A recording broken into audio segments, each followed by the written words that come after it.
Have you ever wondered what a life is truly built of? Is it the bricks and mortar of a house, the numbers in a bank account, the name on a deed? Or is it something more? Something invisible, yet unbreakable. Something that can be taken, but never truly lost. For Alara, this wasn't a philosophical question. It was the brutal reality she faced on a cold Tuesday afternoon, the kind of gray, unforgiving day that seemed to mirror the hollowness in her chest. Her life with Clara had been a masterpiece of shared creation. They hadn't just fallen in love, they had designed it, piece by piece, with whispered dreams in the dark and joyful arguments over paint swatches. Their home was the physical manifestation of that love, a small bungalow they had rescued from ruin, its bones strengthened by their own hands, its rooms filled with the echo of their laughter. Clara had been the vibrant, public-facing architect, the one who could charm a client with a single sketch.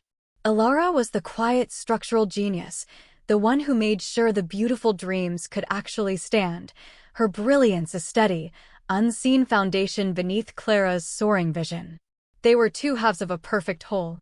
And then, in the space of a single, screeching tire heartbeat, half of that whole was gone. The funeral was a blur of black suits and muted sympathies. Alara stood apart, a ghost at her own wife's farewell. She felt the icy stare of Clara's brother, Mark, from across the manicured lawn of the cemetery. Mark had never seen their marriage as legitimate. To him, Alara was a temporary fixture, an inconvenient footnote in his sister's life story. His handshake was limp and cold, his condolences a hollow formality. He and his parents looked at her not with shared grief, but with a chilling, possessive appraisal, as if she were just another asset to be sorted. A week later, after a long, aimless walk trying to outrun the memories that ambushed her on every corner, she returned home. But it wasn't home anymore. Her key scraped uselessly against a new, gleaming brass lock. Confused, she knocked. The door opened a crack, and Mark's face appeared, hard and impassive. Behind him, she could see his parents, their expressions a mixture of pity and grim resolve. "What's going on, Mark?" Alara's voice was a fragile thread. "You can't be here, Alara," he said, his tone flat, devoid of emotion. The house was in Clara's name. "It's ours now." The family's panic, cold and sharp, pierced through the fog of her grief. "Ours? Mark, we built this house together. Every nail, every board." "The law is the law," he interrupted, his voice like closing steel. He pushed a single, hastily packed cardboard box through the opening. "We gathered some of your personal things." Alara stared at the box, then at his face, searching for a flicker of humanity, of shared history, of the man who was once her brother-in-law. She found nothing. He began to close the door. "Mark, please," she whispered, her hand rising to stop it, but she was too late. The heavy oak door clicked shut, the sound echoing the final, brutal closing of a chapter she thought would last a lifetime. She was left on the sidewalk, with a box of scraps and the ghost of a life, locked out of the world she had built. The world outside her former front door felt alien and hostile. The familiar chirping of the sparrows in the oak tree they had planted together now sounded like a mocking jeer. The crisp autumn air bit at her skin, a stark contrast to the warmth she had just been shut out from. For a long while, she just stood there, the cardboard box growing heavy in her trembling arms, a pathetic summary of a shared existence. The neighbors peeked through their curtains, their faces a mixture of curiosity and discomfort, unwilling to intervene. She was a spectacle of sorrow, a problem no one wanted to solve. Finally, the shame and the cold drove her away. She walked, with no destination in mind, until the pristine suburban streets gave way to the anonymous, gritty artery of a main road. Her phone, a lifeline, was almost dead. With what little charge was left, she found a motel, the kind with a flickering neon sign and a name that promised a paradise it could never deliver. The room smelled of stale cigarettes and disinfectant. The patterned bedspread was thin and rough against her skin. It was a million miles away from the soft linen sheets and the familiar scent of lavender and Clara that had defined her nights for a decade. She placed the box on the stained table as if it were a sacred artifact. With numb fingers, she opened it. Inside lay a few framed photographs, one of them on their wedding day, both of them radiant with a joy that now felt like a cruel joke.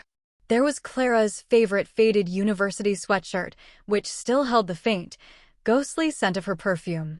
Ilara buried her face in it, a ragged sob finally breaking free from the dam of her shock. Beneath the sweatshirt, tucked into a corner, was a small, leather-bound notebook. Its pages were filled with their elegant, combined handwriting and intricate drawings. It was the Evergreen Project, their secret masterpiece. A plan for a sustainable, community-focused living development that was meant to be their magnum opus, a project that would redefine not just their careers, but the very way people thought about home. Clara had called it their love letter to the future. Ilara traced the lines of a blueprint, her finger hovering over Clara's neat, confident signature next to her own more technical, precise script. The grief was a physical weight, pressing down on her, threatening to suffocate her in that lonely, impersonal room. The world had not only taken Clara, it had allowed Mark to erase Ilara's part in their shared story, reducing her to an outcast with a box of memories. The injustice of it all burned hotter than her sorrow. She was invisible, forgotten, discarded. She pulled the thin blanket around her shoulders, but the cold wasn't just in the room. It was in her bones, a deep, pervasive chill that felt like it might never leave. The first few days in the motel were a timeless void. The sun would rise, casting a weak, dusty light through the grimy window, and it would set, plunging her back into the neon-lit darkness. Grief was a relentless tide, pulling her under, and the betrayal was a sharp rock she kept crashing against. Her money, already scarce, was vanishing at an alarming rate. The small emergency fund she kept was no match for the daily cost of survival. The joint accounts she and Clara had meticulously built were frozen, tangled in the legal web Mark had gleefully woven around her. He had planned this.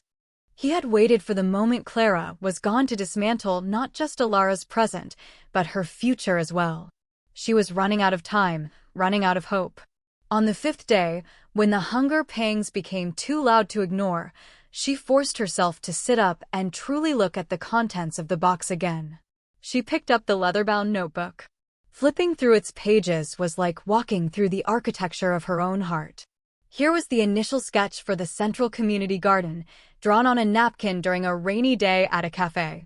Here were the complex calculations for the rainwater harvesting system, something Ilara had spent weeks perfecting. And here, on the final page, was a note in Clara's looping script, meeting with Arthur Harrison, Harrison Development, October 28th. He's the one, L. He'll see the vision. Our vision, October 28th. That was 3 weeks away. Clara had been so excited, so certain.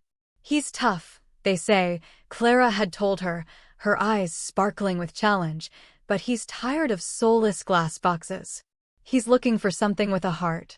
And our project, Ilara, it has the biggest heart of all. The memory, so vivid and painful, was also a jolt of electricity.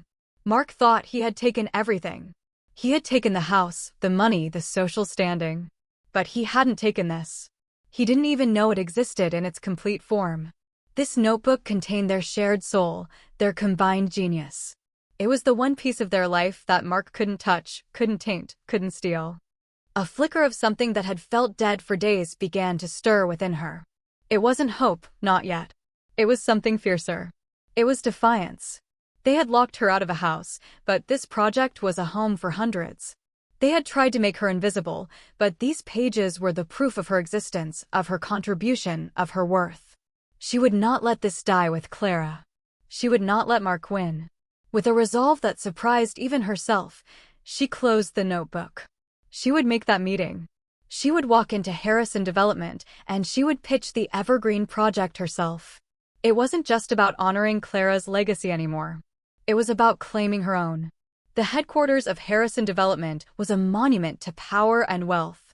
It was a gleaming skyscraper that speared the clouds, its glass facade reflecting a distorted, intimidating version of the world below. For Ilara, standing at its base in her worn jeans and Clara's oversized sweatshirt, the only warm thing she owned, it felt like a fortress designed to keep people like her out. She pulled her hood low, a flimsy shield against the judgmental glances of the impeccably dressed professionals streaming past her. Taking a deep breath, she pushed through the revolving doors into a lobby that felt more like a modern art museum than an office building. A vast, white marble space echoed with the soft clicks of expensive shoes. At the center of it all was a reception desk that looked like a block of carved ice, manned by a woman whose smile was polite, professional, and utterly impenetrable. "Can I help you?" the receptionist asked, her eyes flicking over Alara's attire with a practiced, subtle disapproval. "Yes," Alara said, her voice steadier than she felt. "I need to see Mr. Arthur Harrison." The receptionist's smile tightened. "Do you have an appointment?" "No, but it's very important. It's about the Evergreen project. My wife, Clara Vance, had a meeting scheduled with him." The mention of Clara's name caused a brief flicker of recognition, but it was quickly extinguished. "I'm sorry for your loss, but Mr. Harrison's schedule is fully committed. He doesn't take unscheduled meetings." Just then, a man in a sharp, tailored suit strode past the desk. He had a look of perpetual impatience and a sneer that seemed to be a permanent feature of his face. This was Peterson, the head of acquisitions, a man whose job was to filter the world and protect his boss from anything that didn't smell of money. He overheard the exchange and stopped, looking Alara up and down as if she were something unpleasant he had stepped in. "What's this?" he asked the receptionist, not even bothering to address Alara directly. "She's trying to get a meeting about the Vance project," the receptionist explained. Peterson let out a short, derisive laugh. "The tragic architect. Yes, a shame. But we're not a charity." He finally turned his cold eyes on Alara. "Mr. Harrison doesn't take unsolicited proposals, especially not from... well, especially not when they're delivered like this. If you have materials, you can leave them with reception. We'll get to them when we get to them." The dismissive tone, the way he said materials, as if her life's work were just a pile of waste paper, was a deliberate humiliation. He was a gatekeeper, a wall of cynical indifference. He turned and walked away without a backward glance, leaving Alara standing there, feeling smaller and more invisible than ever. She was turned away, the polished marble floor reflecting her defeated posture. But as the heavy glass doors hissed shut behind her, the humiliation began to curdle into a hard, cold knot of determination. He hadn't broken her. He had just shown her exactly what she was up against. High above the city, in an office that was larger than Alara's entire stolen house, Arthur Harrison stared out at the sprawling metropolis he had helped build. The view was spectacular, a testament to his success, but today it brought him no satisfaction. His desk was littered with glossy brochures and architectural models for his company's next flagship project. They were all technically brilliant, financially sound, and utterly, profoundly boring. He picked up one proposal, a sleek, minimalist tower of glass and steel. It was efficient, marketable, and had all the warmth and character of a surgical instrument. He tossed it back onto the pile with a sigh of disgust that echoed in the silent, cavernous room. "Is this it, Helen?" he asked his executive assistant, who stood patiently by the door. "Is this the best we can do?" A dozen ways to say the same thing? "We're building boxes. Expensive, well-lit boxes for people to be lonely in." Helen offered a sympathetic smile. "The market trends toward minimalism, sir." "It's what's selling. I'm not interested in what's selling," he grumbled, running a hand through his silver hair. "I'm interested in what lasts. I want to build a community, not just a condo complex. I'm looking for a soul, a vision, something with heart." His eyes drifted to a note on his calendar, an appointment from a few weeks ago that had been marked through with a single, sad line, "Clara Vance, Evergreen Pitch." He remembered the brief, preliminary call he'd had with her. Her energy had been infectious, her description of the project tantalizingly different. She had spoken of interwoven living, natural symbiosis, and architecture that breathes. He had been genuinely intrigued. Then, the news of her tragic accident had reached him. He had sent a perfunctory, corporate-approved floral arrangement to the funeral home, feeling a genuine pang of regret for the conversation they would never have, for the vision that was lost. The world had enough generic architects. It was the visionaries who were in short supply. Downstairs, his head of acquisitions, Peterson, was probably turning away another dozen hopefuls, most of whom deserved it. Peterson was a good filter, ruthless and effective, but sometimes Arthur wondered if his cynicism filtered out the gems along with the junk. He was frustrated, bored, and on the verge of settling for another soulless project that would make his shareholders happy but leave him feeling empty. He was a king in a glass castle, starved for an idea with substance. He was completely unaware that the very heart and soul he was searching for was, at that very moment, being thrown out of his building, dismissed and disregarded by the very system he had created. The dramatic irony was a quiet, ticking clock in the background of his gilded cage, counting down to a moment that would change everything. Defeat was a bitter taste in Alara's mouth, but it was a flavor she was starting to get used to. It was also one she was growing to despise.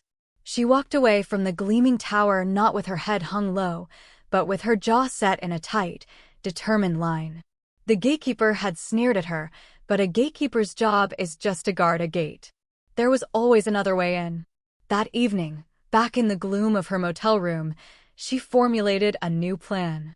It was desperate, risky, and probably insane. It was perfect. She took the last of her cash, a crumpled collection of bills that amounted to less than $50, and went to a 24-hour print shop. The smell of toner and cheap paper was the scent of a last stand. For hours, she meticulously selected and copied the most powerful images and plans from the notebook. She chose the rendering of the central greenhouse atrium, the cross-section of the passive solar heating system she had designed, and the beautiful, sweeping elevation that showed how the buildings integrated seamlessly with the landscape.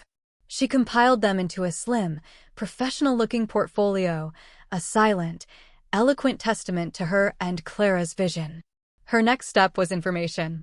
A few discreet questions to a chatty security guard on his smoke break at a nearby building, a bit of online searching on the library's public computer, and she had what she needed. Arthur Harrison was a man of rigid routine. Every evening at precisely 6 p.m., his black town car would emerge from the private executive garage beneath the Harrison Tower. This was her window. Not a scheduled meeting in a boardroom, but a forced encounter in the real world. The next day, she didn't even try to enter the building. She waited across the street, a phantom haunting the edges of Harrison's empire. The hours crawled by. The afternoon sun gave way to the long shadows of evening. The city lights began to flicker on, each one a tiny star in a galaxy of ambition she felt so far from. She clutched the portfolio to her chest, the smooth cover a flimsy shield against the growing cold and her own gnawing fear. What if he didn't stop? What if security tackled her? What if he was just as dismissive as Peterson? The doubts screamed in her mind, but the image of Mark's smug face as he closed the door on her life screamed louder. At 5:59 p.m., the heavy steel gate of the garage began to rumble open. Alara's heart hammered against her ribs. This was it. A sleek, black car nosed out into the twilight. As it prepared to merge into the evening traffic, she took a deep breath, stepped off the curb, and walked directly into its path. The car squealed to a halt just inches from her. The driver laid on the horn, a furious, blaring sound. Almost immediately, 2 uniformed security guards came running from the garage entrance, their expressions grim. This was the point of no return. The back door of the town car swung open and Arthur Harrison emerged, his face a thundercloud of annoyance. He was a man whose time was measured in thousands of dollars per minute, and he had just been stopped by what looked like a homeless person with a death wish. "What in God's name is the meaning of this?" he boomed, his voice accustomed to instant obedience. The security guards were closing in on Alara, ready to haul her away. Her moment was evaporating. "Mr. Harrison," she called out, her voice shaking but clear. She held up the portfolio like a shield. "Please, just 1 minute. My name is Alara Vance." She had deliberately used Clara's last name, a key to a door she prayed was not fully closed. Harrison paused. The name registered. His anger softened for a fraction of a second, replaced by confusion. "Vance? Are you related to Clara Vance?" "She was my wife," Alara said, the words still feeling like glass in her throat. "She had a meeting with you." About this, with trembling hands, she opened the portfolio. She didn't wait for his permission. She tilted the pages toward the ambient light from the street lamps and the car's headlights. The first image was the stunning, full-color rendering of the evergreen community at dusk, its buildings glowing with warm light, nestled in lush greenery. It was a picture not of a development, but of a sanctuary. Harrison fell silent. He leaned closer, his eyes, which had been hard with irritation, now narrowing with intense focus. He saw the innovative lines, the harmony of nature and structure. He saw the soul he had been searching for, laid bare on a piece of paper in the middle of a busy street. Peterson, the cynical head of acquisitions, had come running from the building, alerted by the commotion. He saw Alara and his face curled into a sneer of disbelief. "Sir, I am so sorry," he began, moving to shove Alara aside. "I told this woman to leave earlier." "Security, get her out of here." Harrison raised a hand, silencing Peterson without even looking at him. His gaze was locked on the designs Alara was holding. He slowly reached out and took the portfolio from her. He flipped through the pages, his expression shifting from curiosity to astonishment, and finally to a deep, profound respect. He saw the intricate notes, the brilliant solutions to complex environmental problems. This was not just a pretty picture, it was a work of genius. He closed the portfolio and looked at Alara, truly seeing her for the first time. He didn't see her worn clothes or the exhaustion on her face. He saw the fierce intelligence in her eyes, the passion that had driven her to this desperate act. "My office," he said, his voice now quiet but firm. "Tomorrow morning, 8 a.m. Be there." He handed the portfolio back to her, turned, and got back into his car. As it pulled away, leaving a stunned Peterson and two confused security guards on the sidewalk, Alara clutched the portfolio to her chest, a wave of dizzying, terrifying hope washing over her. She had stepped in front of a car and in doing so, had just stepped onto a new path. The next morning, Alara stood before the imposing mahogany doors of Arthur Harrison's office. She had spent a precious few dollars at a thrift store on a simple, clean black blouse and slacks. It wasn't a suit of armor like Peterson's, but it made her feel less like an apparition and more like a professional. When the doors opened, she found herself not in an office, but in a boardroom. Arthur Harrison sat at the head of a long, polished table. Lined up on either side were the stone-faced members of his executive board. Peterson was among them, his arms crossed, a smug look on his face as if he were waiting for a car crash. And at the far end of the table, to Alara's horror, sat her brother-in-law, Mark, accompanied by a shark-like lawyer. Mark's presence was a physical blow. He must have been alerted by Peterson, who likely saw a way to acquire a brilliant project without having to deal with its creator. "Ms. Vance," Harrison said, his tone neutral. "Thank you for coming. As you can see, others have claimed an interest in this project." Mark's lawyer cleared his throat. "Mr. Harrison, my client, Mark Thorne, as the sole heir to his sister Clara Vance's estate, is the legal owner of all her intellectual property. This includes the Evergreen Project. Ms. Alara Vance," he said her name with a dripping condescension, "has no legal standing. She was simply Clara's wife, not her professional partner. She has stolen this property." Mark nodded in agreement, his face a mask of false sincerity and greed. "Clara was the visionary," he added. "Alara helped around the house." The lie was so audacious, so cruel, it stole the air from Alara's lungs. Peterson chimed in, his voice slick. "Sir, the legal point seems clear. We can negotiate rights with Mr. Thorne and proceed. It's a clean acquisition." For a moment, Alara felt the floor drop out from under her. They were going to do it again. Erase her. But then she looked at the portfolio in her hands. She looked at Harrison, whose eyes were watching her, waiting. And she found her voice. "He's wrong," she said, her voice quiet but ringing with absolute conviction. She walked to the head of the table and laid the notebook, her original notebook, down next to her portfolio. "Mark sees a document. He sees intellectual property. I see the last 10 years of my life." She didn't just present the plans. She told the story. This curve, she said, pointing to the roofline of the community center, was inspired by the shape of a fallen leaf we found on a hike in our 3rd year together. This rainwater system, she tapped a complex diagram. I spent 6 months modeling this on my own software because Clara believed we could be fully self-sufficient. She called me at 3 a.m. with the idea for the communal workshops, and we stayed up all night sketching it on a pizza box. She spoke of their shared passion, of arguments and breakthroughs, of the philosophy of connection that was the project's very bedrock. Her knowledge was intimate, encyclopedic. She was not presenting a project, she was baring her soul. She was proving, beyond any doubt, that this creation was born of 2 minds, 2 hearts, 1 shared dream. The room was silent, the cynical board members captivated. Mark's face had gone from confident to pale. He could claim ownership of a document, but he could never claim ownership of the truth. Arthur Harrison listened, his expression unreadable, but his eyes never left Alara's face. He had spent a lifetime in boardrooms like this, listening to slick presentations and calculated pitches.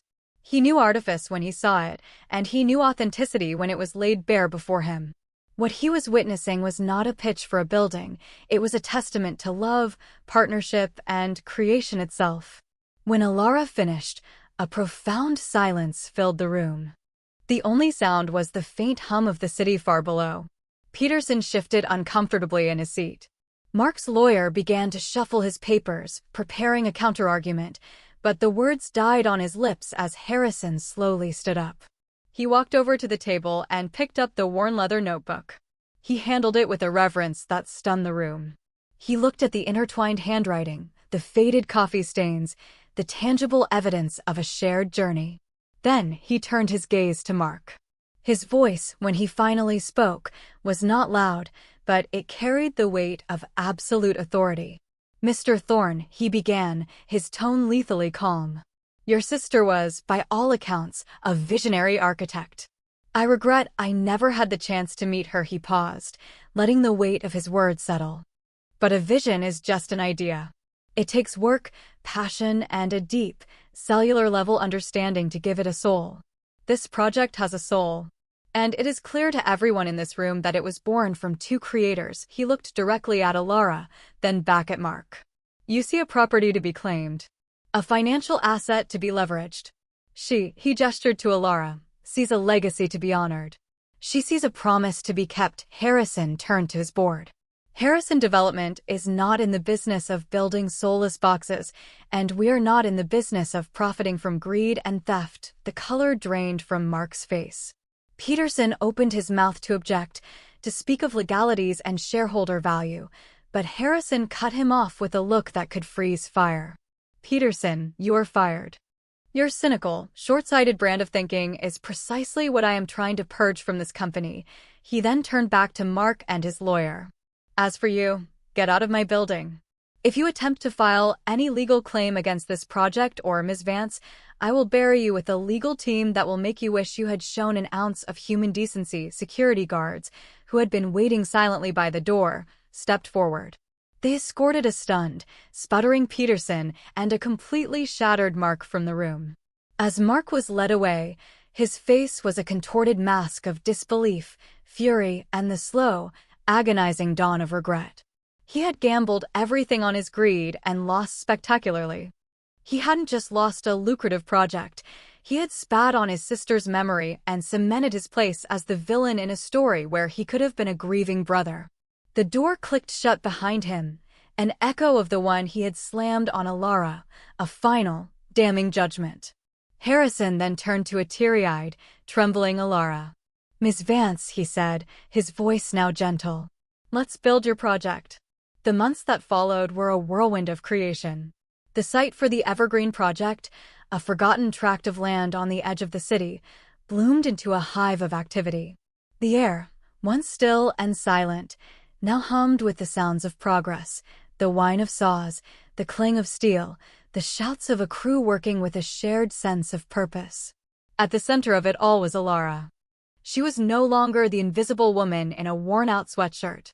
She was the project lead, striding across the muddy ground in a hard hat and steel-toed boots, the leather notebook always tucked under her arm. She commanded respect not through authority, but through her profound knowledge and unwavering passion. She knew every angle, every measurement, every intention behind every line. The construction workers, initially skeptical of this quiet woman, quickly grew to admire her. They saw her deep love for the project and began to share in it. She was building more than structures. She was building a team, a community, right there on the foundation of her dream. One crisp morning, Arthur Harrison visited the site. He stood beside Alara on a rise overlooking the burgeoning community. The central atrium, its curved wooden beams reaching for the sky like the branches of a great tree, was taking shape. "It's even more beautiful than the drawings," Harrison said, his voice filled with genuine awe. He looked at Alara, not as an employee, but as a partner. "You've done something remarkable here. We've done something remarkable," she corrected him gently. A small, peaceful smile touched her lips. She was wearing Clara's faded university sweatshirt under her work vest, a private, constant reminder of the love that fueled it all. Her grief had not disappeared. It had transformed. It was no longer a weight that threatened to drown her, but a current that propelled her forward. She had woven it into the very fabric of this new creation. The house Mark had stolen from her was just a box of wood and nails. She realized now that the home she and Clara had truly built was never confined to those four walls. It was in their shared vision, their intellectual partnership, and the love they had poured into their work. That was a home no one could ever lock her out of. As she looked out at the rising buildings, she felt Clara's presence not as a painful absence, but as a warm, encouraging whisper on the wind. She was rebuilding her life, not on the ashes of her past, but on a new, stronger foundation of resilience and self-worth. They tried to lock her out of a house. So she built a whole community. They tried to make her invisible. So she made a world see her vision. They tried to take her past. So she built a future for herself and for hundreds of others. In the end, what is a life truly built of? They tried to lock her out of a house built with wood and nails, a structure defined by property lines and legal documents. But they could never, ever lock her out of the home she built inside herself, a home made of courage, resilience, and a love that death itself could not erase. Never underestimate the power of a person who has been pushed to the edge, a person who believes they have nothing left to lose. For it is precisely in that moment they discover they have everything to gain. Share this story if you believe that our true worth is not in what we own, but in what we create and who we are. Remind someone today that their spirit is unbreakable and that the most beautiful structures are the ones we build within.